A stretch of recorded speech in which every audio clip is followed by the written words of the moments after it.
오늘 이제 본문 말씀도 우리가 예수님을 믿는 자로서 삶을 살아갈 때 이제 어떻게 삶을 살아가야 할지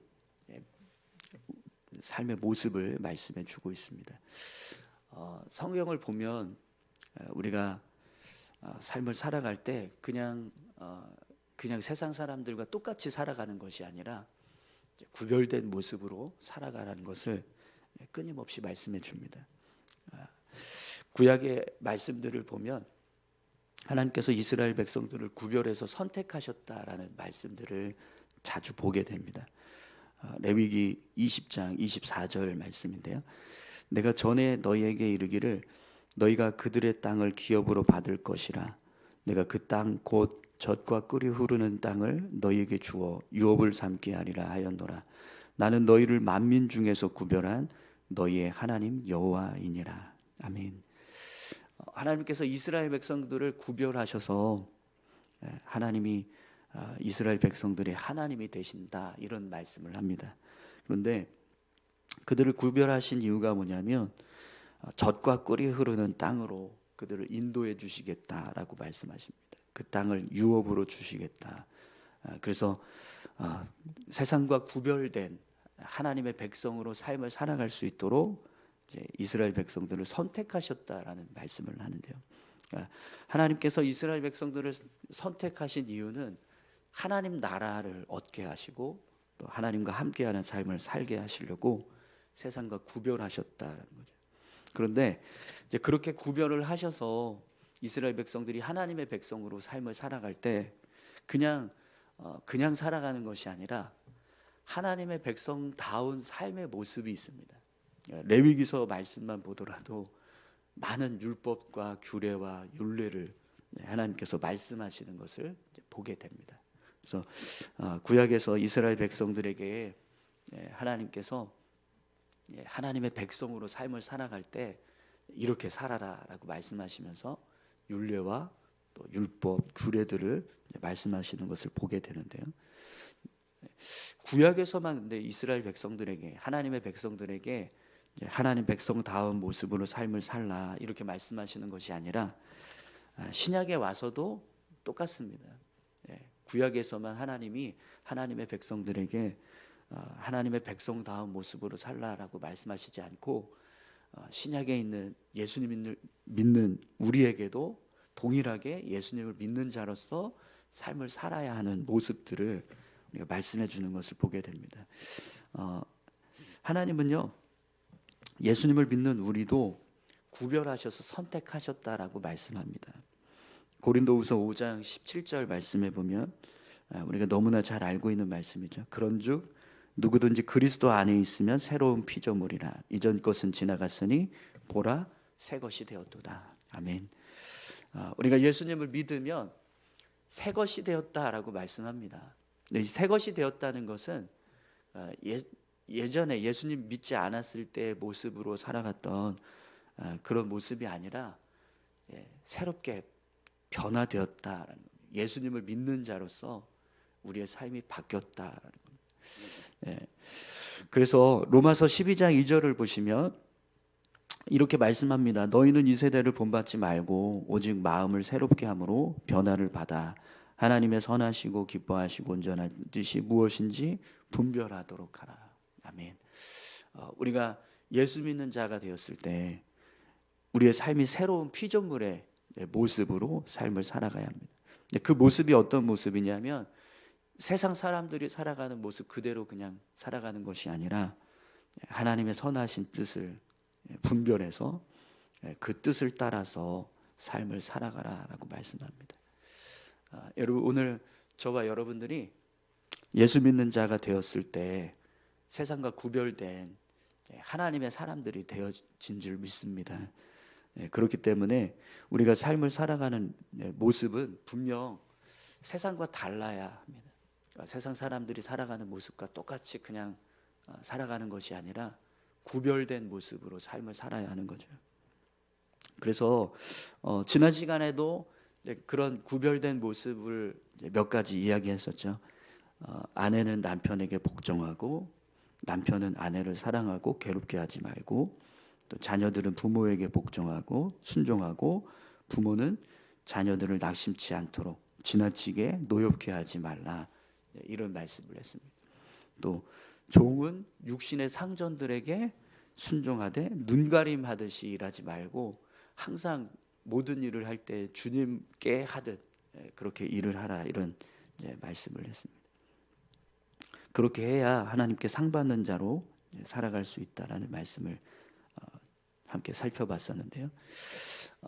여러분, 우리가 이제 성경에서 말씀하는 이런 말씀의 모습대로 삶을 살아갈 때 이 모습이 그냥 우리가 삶을 살아가는 데 있어서 옳거나 아니면은 선한 모습이기 때문에 그래서 우리가 이 모습대로 삶을 살아가는 것이 아니라 예수님을 믿기 때문에 이렇게 살아야 한다는 걸 우리가 기억해야 합니다. 그러니까 하나님께서 우리에게 말씀해 주신 내용들을 가지고 우리가 삶을 살아갑니다. 그런데 그렇게 삶을 살아갈 때 전제 조건이 뭐냐면 이게 옳아서, 이게 선해서, 이게 뭔가 윤리적이거나 도덕적으로 합당하기 때문에 그래서 우리가 이렇게 산다. 이게 아니라 내가 예수님을 믿기 때문에 이렇게 산다. 이게 우리 삶에 말씀을 적용하는 전제 조건이라는 거죠.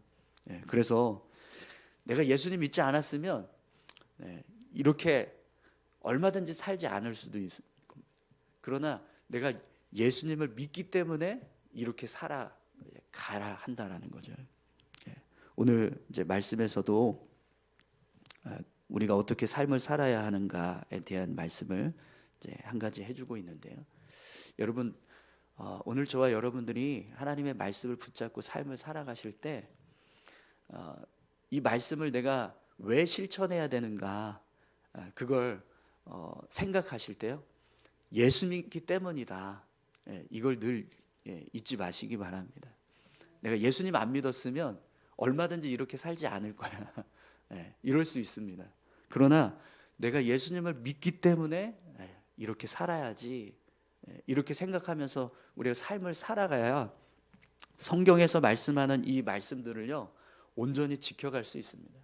그냥 이게 옳으니까 이렇게 살아야지라고만 하면 사실 우리가 언제 항상 옳은 모습으로 살아갑니까? 얼마든지 우리가 옳지 않은 모습으로 살아갈 때가 수두룩합니다. 근데 내가 예수 믿으니까 이렇게 살아야 되라고 하면 우리는 항상 예수님을 믿어야 되잖아요. 그죠? 예수님 안 믿겠다라고 선언하면 성경에서 말하는 모습대로 살지 않아도 상관없어요. 그러나 우리가 예수님 믿겠다라고 늘 결단하고 고백하고 삶을 살아가는 한 우리는 성경에서 말씀하는 이 말씀들을 포기할 수 없습니다. 어떻게 해서든지 이렇게 살아가려고 힘쓰고 애쓰면서 살아야 하는 거죠. 그래서 여러분 오늘 이제 본문의 말씀도 사실은 지난 시간에 같이 함께 이렇게 말씀을 다 보았으면 더 좋았을 뻔했는데 오늘 말씀을 보시면 우리가 좀 더 깊이 좀 생각해야 되는 부분이 있어서 오늘 이 말씀을 따로 한 구절만 살펴보게 되었는데요.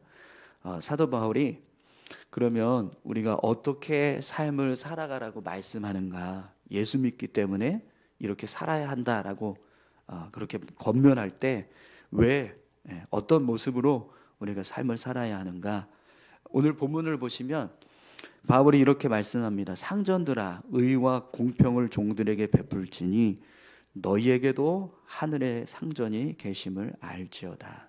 아멘. 여러분 본문을 보시면 상전들아 이렇게 말씀을 합니다. 상전들아. 이 상전이라는 말은 윗사람, 주인 이런 뜻이거든요. 그러니까 다른 사람들보다 어떤 높은 자리에 있거나 아니면 다른 사람들을 주관할 수 있는 어떤 권한, 힘이 있는 사람, 그 사람을 상전이라고 합니다. 혹시 여러분 상전이 되시는 분이 계신가요? 네, 어떠세요? 네, 나는 상전이다. 네, 이게 존경을 표하는 단어라고 그렇게 이제 사전에는 나오거든요. 존경을 표하는 상전. 근데 이 상전이라는 말이 때로는 이렇게 비아냥거리거나 아니면 비웃음을 향한 어떤 비꼬듯이 말할 때도 상전이라는 표현을 쓰는데 참 상전 납셨네 뭐 이런 표현 쓰잖아요, 그죠? 이게 부정적으로도 쓰여질 때가 있는데 여러분 이 상전의 의미가 어떤 다스리는 사람 또 어떤 주인 되는 사람 누군가를 밑에서 두고 일을 시킬 수 있는 어떤 권한을 가지고 있는 사람 그런 의미들을 가지고 우리가 쓰여지는데 근데 여러분 오늘 저와 여러분들이 혹시 누군가에게 뭔가 이렇게 명령을 내릴 수 있다거나 아니면 누군가를 향해서 이렇게 주관할 수 있는 어떤 권한이 있다, 어떤 힘이 있다, 권세가 있다, 그런 자격이 있다라고 한다면 뭐 누구나 다 상전의 자리에 있다라고 우리가 생각해야 합니다. 그러니까 정말 그냥 어떤 권한, 어떤 직책이 상전의 자리에 있어서만 상전이 되는 게 아니라 우리가 누군가를 향해서 명령을 내릴 수 있다거나 아니면 내가 이야기했을 때 그 말에 누군가 따라서 움직여야 할 수 있는 그런 권한이 내게 주어졌다. 그런 위치에 있다라고 한다면 누구나 다 상전이 될 수 있는 거죠. 그런 모습으로 보면 이 자리에 계신 분들 다 상전이 될 수 있는 자리에 계신 분들인 거예요. 내가 가정에서 어떤 가장의 역할을 해야 된다거나 아니면 부모의 역할을 해야 된다. 자녀들에게 명령을 내리거나 자녀들이 내 말에 따라서 또 순종해야 하는 어떤 그런 위치에 있다. 그러면 이미 우리는 상전의 자리에 있는 겁니다. 또 누군가에게 어떤 명령을 내리거나 지시할 수 있는 그런 자리에 있다면 우리는요 다 마찬가지로 상전의 자리에 있는 겁니다.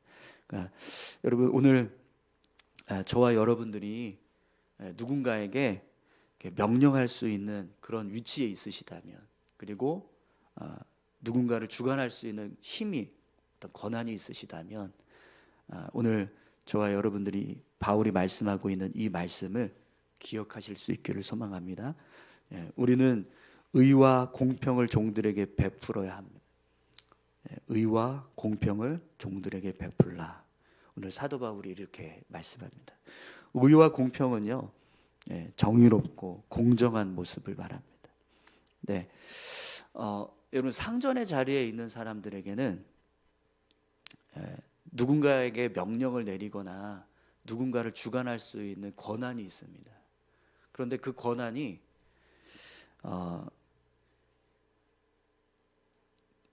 한 사람 뭐 몇 사람만 있으면 사실 뭐 그냥 이렇게 크게 이 권한을 이렇게 함부로 남용하는 일은 거의 없을 겁니다. 그러나 이 권한이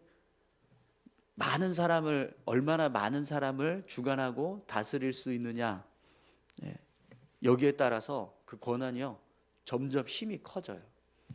오늘 혹시 대통령 선거 당선된 거 보셨나요? 네. 이제 새로운 대통령이 세워졌는데 대통령의 자리는요 우리나라에서 최고의 권력입니다. 우리나라에는 모든 사람들을 다 주관하고 다스릴 수 있는 권한을 이제 갖게 된 거죠. 그러니까 가장 높은 상전의 자리에 오른 사람인 거예요. 네. 그런 권력을 가지면 그 권력을 잘 사용하면 좋은데 그 권력이 때로는요 그냥 자기의 어떤 욕심이나 욕망을 채우기 위한 도구로 바뀔 수도 있습니다. 얼마든지 우리가 가지고 있는 어떤 이런 누군가를 주관하고 또 누군가에게 명령을 내리고 누군가를 다스릴 수 있는 그런 권한이 세워졌을 때 그게 커지면 커질수록 힘이 생깁니다. 근데 그 힘을 정말 잘 사용하지 않으면 얼마든지 그 힘은 그냥 나의 어떤 유익이나 또 욕망을 채우기 위한 도구로 전락할 수 있거든요. 그래서 바울은 상전들아 너희가 이 상전의 자리에 있을 때 의와 공평을 종들에게 베풀라 이렇게 말씀을 하는 거죠. 그 상전의 자리에 있을 때 그 상전으로서 가지고 있는 권한, 힘을 가지고 그냥 자기 육신, 욕망, 욕심을 채우기 위한 도구로 쓰지 말고 그걸 잘 활용해서 의를 행하고 공평을 행해서 밑에 있는 사람들에게 그런 모습으로 상전의 자리에 서 있어야 한다라고 말씀을 하는 겁니다. 네, 힘이 생기면 그 힘을 가지고 얼마든지 자기 욕심과 욕망을 채울 수 있는 도구로 사용할 수 있거든요. 그런 유혹이 생기거든요. 그래서 더더욱 그런 자리에 있을 때 의와 공평을 행할 수 있도록 그렇게 이제 이 말씀을 기억하면서 삶을 살아야 하는 거죠. 여러분들의 삶이 의와 공평을 행하면서 살아가시는 삶이 되시기를 소망합니다. 우리에게 주신 어떤 힘, 권세, 권력이 있다면 그걸 정말 하나님 앞에서 함부로 남용해서 나의 유익으로 나의 어떤 욕심을 채우기 위한 도구로 쓰는 것이 아니라 하나님이 기뻐하시는 모습으로 의를 행하고 공평을 행하는 삶을 우리가 살아가야 될 줄로 믿습니다. 그런데 제가 여러분들과 같이 나누고 싶은 건 그 부분이 아니라 오늘 본문을 보시면 왜 바울이 상전들에게 의와 공평을 행하라고 말씀을 하고 계시죠? 바울이 이렇게 말합니다. 하늘의 상전이, 너희에게도 하늘의 상전이 있다, 이렇게 말씀합니다. 상전의 자리에 있는 사람들은요, 어떤 마음이 있냐면 내가 주인이다라는 생각을 하게 돼요. 그러니까 내가 힘이 있으니까, 내가 권력이 있으니까, 그래서 그 힘을 가지고 권력을 가지고 누군가를 다스리고 누군가를 주관할 수 있는 힘이 있으니까 이게 마치 내가 주인이 된 것처럼 그렇게 생각하면서 삶을 살아간다는 거예요. 그래서 내가 가지고 있는 힘을 가지고 내 마음대로, 내 욕심대로, 내 뜻대로 그렇게 삶을 살아갈 때가 훨씬 많아진다는 겁니다. 그런데 상전임에도 불구하고 내 위에 진짜 상전이 계신다. 내가 주인의 자리에 있지만 내가 주인이 아니라 내 삶의 진짜 주인이 계신다. 이걸 생각하면 내가 아무리 높은 어떤 자리에 있고 많은 힘을 가지고 있어도 그 자리와 그 힘을 가지고 내 마음대로 내 뜻대로 살지 않는 거예요. 의와 공평을 행하면서 삶을 살아갈 수 있는 모습으로 살아가게 되는 거예요. 그런데 그걸 망각하는 순간 이제 내가 주인이 돼서 내 마음대로 이제 막 휘두르는 거죠. 그러면 결국에는 의와 공평을 행하면서 살지 못합니다. 그냥 불의한 대로 아니면 공평하지 않은 대로 얼마든지 그렇게 삶을 살아갈 수 있는 거죠. 그래서 여러분 성경은 우리에게 항상 창조주를 기억하라는 말씀을 합니다. 하나님이 계시다. 하나님께서 우리 삶 가운데 함께하고 계시고 하나님께서 이 세상을 주관하시는 참된 주인이 되시고 하나님이 이 세상을 만드셨다. 하나님께서 인간도 만드셨고 그렇게 모든 것을 하나님께서 만드셨다. 그 하나님을 기억하면서 살라. 이런 말씀을 하는데요. 근데 여러분 이 상전들만 하나님이 계신다는 것을 기억해야 될까요? 상전의 자리에 있는 사람들만 자기보다 높은 더 진짜 상전이 되는 분이 계신다. 이걸 기억하면서 살아야 할까요? 그렇지 않습니다. 내가 상전이 아니어도요. 내가 삶을 살아갈 때 내 위에 계시는 분이 있다라는 걸 늘 기억하면서 살아야. 그래야 우리가 삶을 살아갈 때요. 함부로 살아가지 않게 해요. 특별히 우리가 예수 믿는 자로서 삶을 살아갈 때 하나님을 의지하면서 삶을 살아갈 때 우리의 삶이 내가 주인이 되어서 내 삶을 내가 주관하는 것이 아니라 하나님이 계시다라는 것을 우리가 기억하면서 살면 우리 삶은요 분명 오늘 바울이 말하는 것처럼 의와 공평으로 삶을 살아가게 될 줄 믿습니다. 오늘 저와 여러분들이 삶을 살아가실 때요 내 삶의 주인 되시는 하나님이 계신다라는 사실을 늘 기억하실 수 있기를 소망합니다. 그럼 여러분 왜 하나님이 우리에게 하나님 기억하면서 살라고 말씀하실까요? 여러분 상전이 하나님을 기억하면서 삶을 살아갈 때 결국에는 의와 공평을 이루면서 삶을 살아가게 됩니다. 그런데 그렇게 삶을 살아가면 하나님 분명히 그 삶을요 지켜주세요. 그들의 삶을 축복하신다라는 거죠. 하나님께서 우리의 삶을 주관하고 계시고 우리를 다스리고 계시는 분이십니다. 그렇기 때문에 우리가 삶을 살아가면서 그 하나님을 기억하고 하나님의 뜻을 따라서 삶을 살아가면 결국 하나님은 우리의 삶을 지켜주신다라는 하나님께서 사람을 창조하시고 에덴 동산에 거하게 하셨잖아요. 그래서 하나님이 이제 아담과 하와에게 에덴 동산에서 이제 안전하게 삶을 살아갈 수 있도록 그곳에 이제 거하게 하시고 삶을 살아가는데 하나님이 한 가지 명령하신 것이 있습니다. 에덴 동산에 있는 건 다 먹어도 되고 다 네가 취해도 되는데 한 가지만 기억하라. 선악을 알게 하는 나무의 열매는 따먹지 말라. 이렇게 이제 말씀을 합니다. 하나님께서 그렇게 말씀하신 이유가 뭐냐면 여러분 선악을 알게 하는 나무는 어떤 일을 하는 나무냐면 옳고 그름을 판단하는 나무의 열매가 선악을 알게 한다라는 건 옳고 그름을 판단하는 열매라는 거거든요. 근데 여러분 옳고 그름을 판단하는 역할은 어떤 역할이죠? 주인이 하는 역할입니다. 그러니까 최고의 권력을 가지고 있는 심판관, 재판장이 할 수 있는 일이거든요. 근데 이 일은 주인만 할 수 있습니다. 주인만. 근데 이걸 하나님께서 아담과 하와에게 다른 건 다 먹어도 되지만 선악을 알게 하는 나무 열매만 먹지 말라. 이 말씀은 너가 모든 걸 다 할 수 있지만 주인의 자리에만 서지 마라. 이걸 말씀하신 거거든요. 그런데 아담과 하와가 결국에는 그 주인의 자리에 서니까 어떻게 됐죠? 에덴 동산에서 쫓겨났습니다. 네, 이거 주일날 같이 말씀 나눠야 되는데 미리 다 얘기하네요. 네, 네. 오늘 사도 바울도 우리에게 상전들아 의와 공평을 종들에게 행하라. 그렇게 해야 하는 이유가 뭐냐면 너희에게도 하늘의 상전이 계신다라고 그렇게 말씀하는데요. 네, 이 말씀도요 똑같은 원리입니다. 우리가 삶을 살아갈 때 아무리 높은 권력을 가지고 있어도 높은 자리에 있어도 그 자리가 주인 되는 자리가 아니다라는 거예요. 그 자리보다 더 높은 하나님이 진짜 주인으로 우리를 주관하고 계신다라는 거죠.